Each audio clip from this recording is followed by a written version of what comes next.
வெளிப்படுத்தல் அதிகாரம் 20. ஒரு தூதன் பாதாளத்தின் திறவுகோலையும் பெரிய சங்கிலியையும் தன் கையிலே பிடித்துக்கொண்டு வானத்திலிருந்து வர கண்டேன்.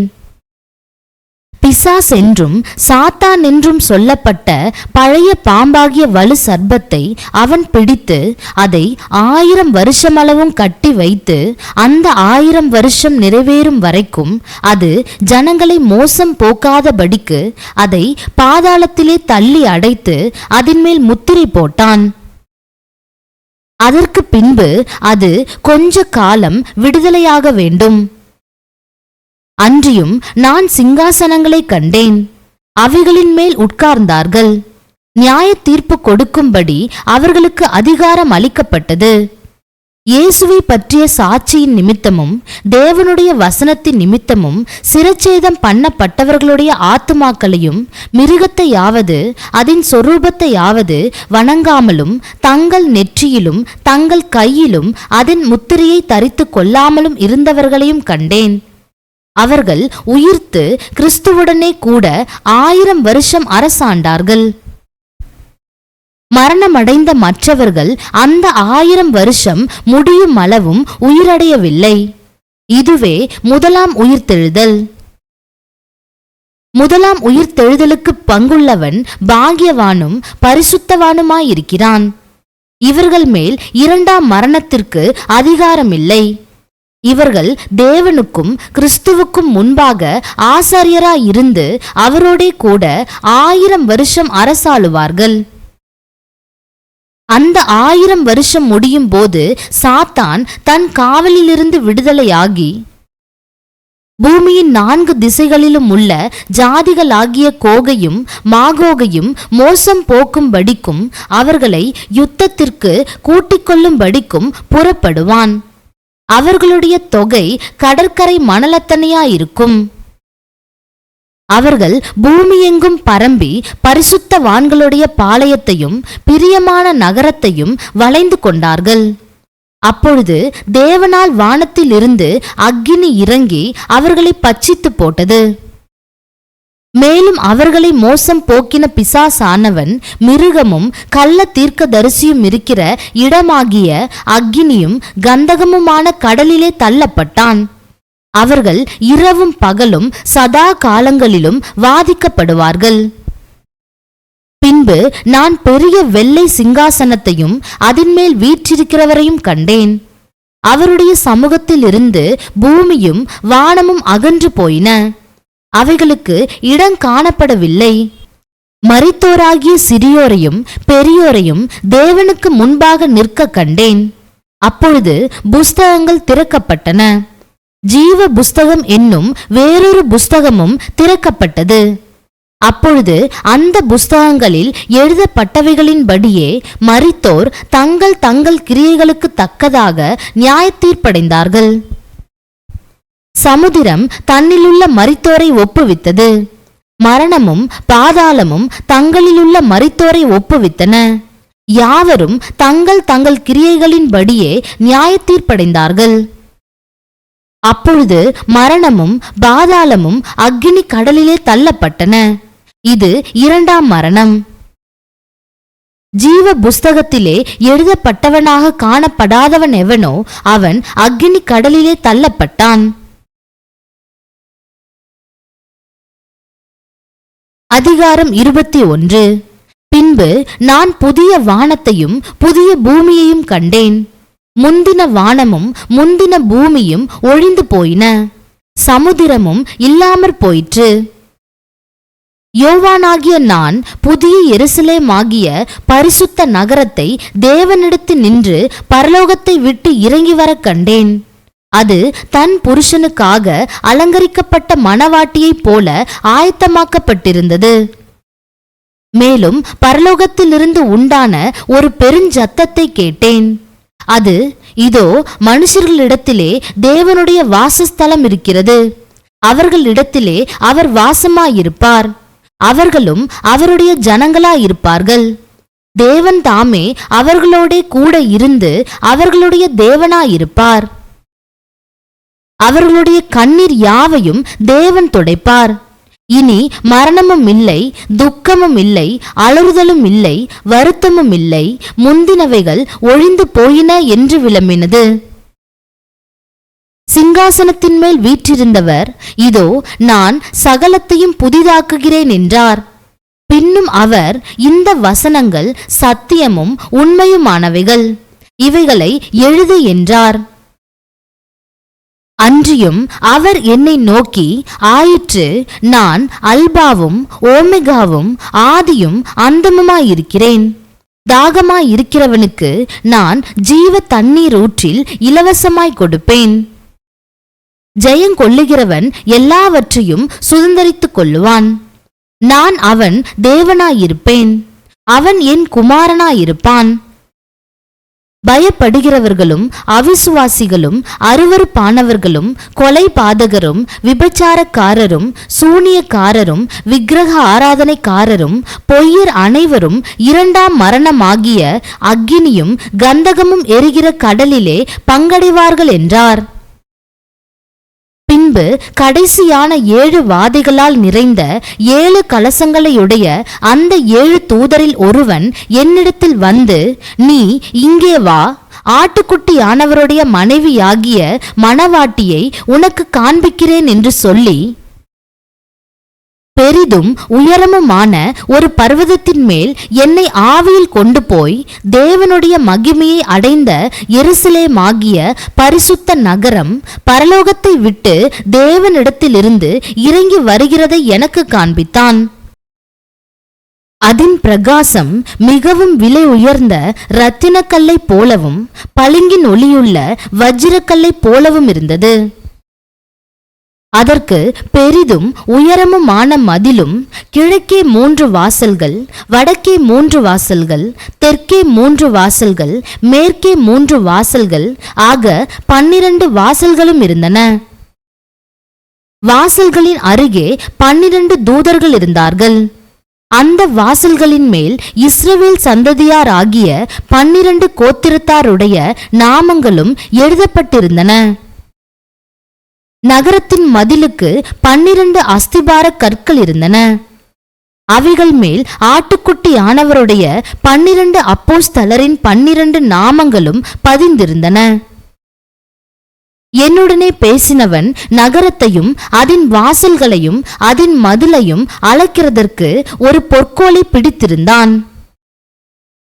அந்த நகரம் சதுரமாயிருந்தது, அதன் அகலமும் நீளமும் சமமாயிருந்தது. அவன் அந்த கோலினால் நகரத்தை அளந்தான். அது 12,000 ஸ்தாதி அளவாயிருந்தது. அதன் நீளமும் அகலமும் உயரமும் சமமாயிருந்தது. அவன் அதன் மதிலை அளந்தபோது அது தூதினுடைய அளவாகிய மனுஷ அளவின்படியே 144 முழமாயிருந்தது. அதன் மதில் வஜ்ரக்கல்லால் கட்டப்பட்டிருந்தது. நகரம் தெளிந்த பளிங்குக்கு ஒப்பான சுத்த பொன்னாயிருந்தது. நகரத்து மதில்களின் அஸ்திபாரங்கள் சகலவித இரத்தினங்களினாலும் அலங்கரிக்கப்பட்டிருந்தன. முதலாம் அஸ்திபாரம் வஜ்ரக்கல், 2வது இந்திரநீலம், 3வது சந்திரகாந்தம், 4வது மரகதம், 5வது கோமேதகம், 6வது பதுமராகம், 7வது ஸ்வர்ணரத்தினம், 8வது படிகப்பச்சை, 9வது புஷ்பராகம், 10வது வைடூரியம், 11வது சுநீரம், 12வது சுகந்தி. இவைகளே. 12 வாசல்களும் 12 முத்துக்களாயிருந்தன. ஒவ்வொரு வாசலும் ஒவ்வொரு முத்தாயிருந்தது. நகரத்தின் வீதி தெளிவுள்ள பளிங்கு போல சுத்த பொன்னாயிருந்தது. அதிலே தேவாலயத்தை நான் காணவில்லை. சர்வ வல்லமையுள்ள தேவனாகிய கர்த்தரும் ஆட்டுக்குட்டியானவருமே அதற்கு ஆலயம். நகரத்திற்கு வெளிச்சம் கொடுக்க சூரியனும் சந்திரனும் அதற்கு வேண்டுவதில்லை. தேவனுடைய மகிமையே அதை பிரகாசிப்பித்தது. ஆட்டுக்குட்டியானவரே அதற்கு விளக்கு. ரட்சிக்கப்படுகிற ஜனங்கள் அதன் வெளிச்சத்திலே நடப்பார்கள். பூமியின் ராஜாக்கள் தங்கள் மகிமையையும் கனத்தையும் அதற்குள்ளே கொண்டு வருவார்கள். அங்கே ராக்காலம் இல்லாதபடியால் அதன் வாசல்கள் பகலில் அடைக்கப்படுவதே இல்லை. உலகத்தாருடைய மகிமையையும் கனத்தையும் அதற்குள்ளே கொண்டு வருவார்கள். தீட்டுள்ளதும் அருவருப்பையும் பொய்யையும் நடப்பிக்கிறதும் ஆகிய ஒன்றும் அதில் பிரவேசிப்பதில்லை. ஆட்டுக்குட்டியானவரின் ஜீவ புஸ்தகத்தில் எழுதப்பட்டவர்கள் மாத்திரம் அதில் பிரவேசிப்பார்கள். தீட்டுள்ளதும் அருவருப்பையும் பொய்யையும் நடப்பிக்கிறதும் ஆகிய ஒன்றும் அதில் பிரவேசிப்பதில்லை. ஆட்டுக்குட்டியானவரின் ஜீவ புஸ்தகத்தில் எழுதப்பட்டவர்கள் மாத்திரம் அதில் பிரவேசிப்பார்கள். அதிகாரம் 22. பின்பு பளிங்கை போல் தெளிவான ஜீவ தண்ணீர் உள்ள சுத்தமான நதி தேவனும் ஆட்டுக்குட்டியானவரும் இருக்கிற சிங்காசனத்திலிருந்து புறப்பட்டு வருகிறதை எனக்கு காண்பித்தான்.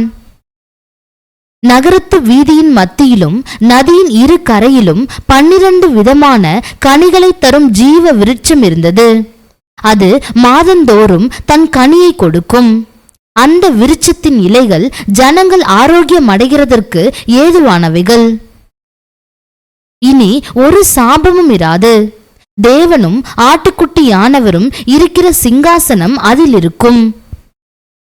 அவருடைய ஊழியக்காரர் அவரை சேவித்து அவருடைய சமூகத்தை தரிசிப்பார்கள். அவருடைய நாமம் அவர்களுடைய நெற்றிகளில் இருக்கும். அங்கே ராக்காலம் இராது. விளக்கும் சூரியனுடைய வெளிச்சமும் அவர்களுக்கு வேண்டுவதில்லை. தேவனாகிய கர்த்தரே அவர்கள் மேல் பிரகாசிப்பார். அவர்கள் சதா காலங்களிலும் அரசாளுவார்கள். பின்பு அவர் என்னை நோக்கி, இந்த வசனங்கள் உண்மையும் சத்தியமுமானவைகள். சீக்கிரமாய் சம்பவிக்க வேண்டியவைகளை தம்முடைய ஊழியக்காரருக்கு காண்பிக்கும் பொருட்டு பரிசுத்த தீர்க்க தரிசிகளின் கர்த்தராகிய தேவனானவர் தம்முடைய தூதனை அனுப்பினார். இதோ சீக்கிரமாய் வருகிறேன். இந்த புஸ்தகத்தில் உள்ள தீர்க்க தரிசன வசனங்களை கை கொள்ளுகிறவன் பாக்கியவான் என்றார்.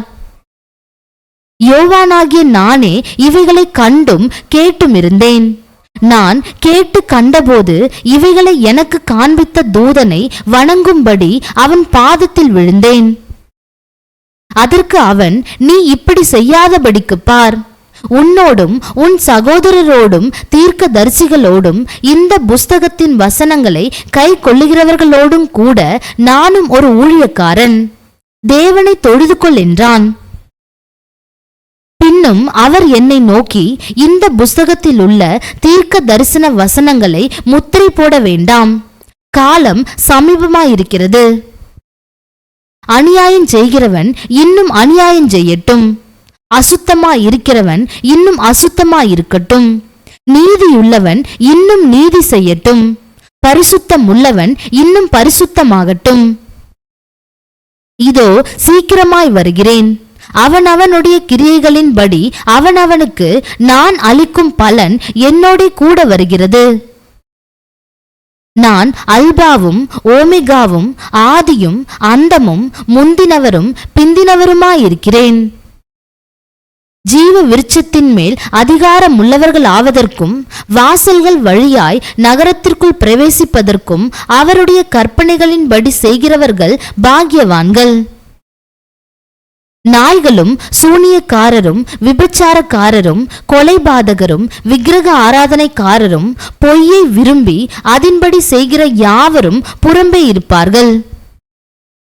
சபைகளில் இவைகளை உங்களுக்கு சாட்சியாக அறிவிக்கும்படிக்கு இயேசுவாகிய நான் என் தூதனை அனுப்பினேன். நான் தாவீதின் வேரும் சந்ததியும் பிரகாசம் உள்ள விடிவெள்ளி நட்சத்திரமுமாயிருக்கிறேன் என்றார். ஆவியும் மணவாட்டியும் வா என்கிறார்கள். கேட்கிறவனும் வா என்பானாக. தாகமாயிருக்கிறவன் வரக்கடவன். விருப்பம் உள்ளவன் ஜீவ தண்ணீரை இலவசமாய் வாங்கிக் கொள்ள கடவன். இந்த புஸ்தகத்தில் உள்ள தீர்க்க தரிசன வசனங்களை கேட்கிற யாவருக்கும் நான் சாட்சியாக எச்சரிக்கிறதாவது, ஒருவன் இவைகளோட எதையாகிலும் கூட்டினால் இந்த புஸ்தகத்தில் எழுதியிருக்கிற வாதைகளை தேவன் அவன் மேல் கூட்டுவார். ஒருவன் இந்த தீர்க்க தரிசன புஸ்தகத்தின் வசனங்களில் இருந்து எதையாகிலும் எடுத்து போட்டால் ஜீவ புஸ்தகத்தில் இருந்தும் பரிசுத்த நகரத்தில் இருந்தும் இந்த புஸ்தகத்தில் எழுதப்பட்டவைகளில் இருந்தும் அவனுடைய பங்கை தேவன் எடுத்து போடுவார். இவைகளை சாட்சியாக அறிவிக்கிறவர் மெய்யாகவே நான் சீக்கிரமாய் வருகிறேன் என்கிறார். ஆமேன். கர்த்தராகிய இயேசுவே வாரும். நம்முடைய கர்த்தராகிய இயேசு கிறிஸ்துவின் கிருபை உங்கள் அனைவரோடும் கூட இருப்பதாக. ஆமேன்.